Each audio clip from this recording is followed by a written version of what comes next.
అండి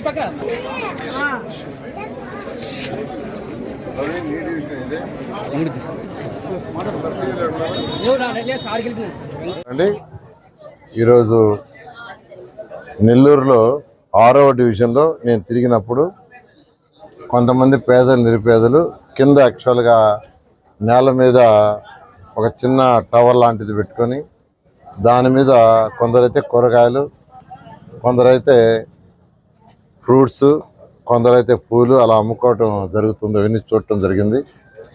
వాళ్ళల్లో కొందరు యాక్చువల్గా అయితే రిక్వెస్ట్ చేశారు, సార్ మాకు ఏదన్నా తోపుడు బండి లాంటివి ఇస్తే మేము దాని ద్వారా ఇక్కడే అమ్ముకోవటం కాకుండా దాని ద్వారా మళ్ళీ మిగతా ప్లేసులకు కూడా ఆ తోపుడు బండులు నెట్టుకుంటా పోతే అమ్ముకోగలం. అంతేకాకుండా అపార్ట్మెంట్లు ఆ ఏరియాలో కూడా అమ్ముకోవటానికి మాకు వీలవుతుంది. ఇదైతే కేవలం కింద టవర్లో లేదంటే ఒక చిన్న చాపో లాంటి ఏదో ఒకటి వేసి అక్కడే అమ్ముకోవాల్సి వస్తుందని రిక్వెస్ట్ చేశారు.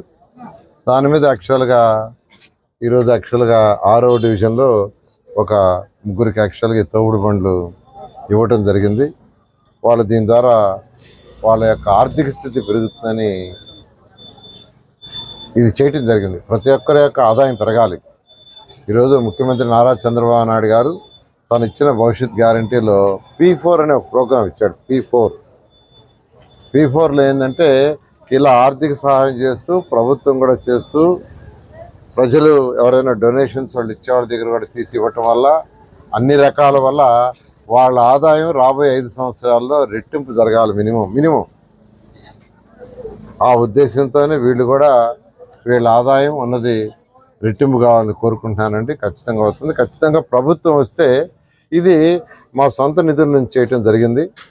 అయితే ప్రభుత్వం వస్తే ఇలాంటి వాళ్ళు నెల్లూరులో ఎంతోమంది ఈరోజు స్టోమస్పేటలో కావచ్చు, నవాపేటలో కావచ్చు, మన ఆర్టీసీ బస్టాండ్ దగ్గర కావచ్చు, లేకుంటే 42వ డివిజన్లో కావచ్చు కింద పెట్టుకుని యాక్చువల్గా అమ్ముకుంటున్నారు.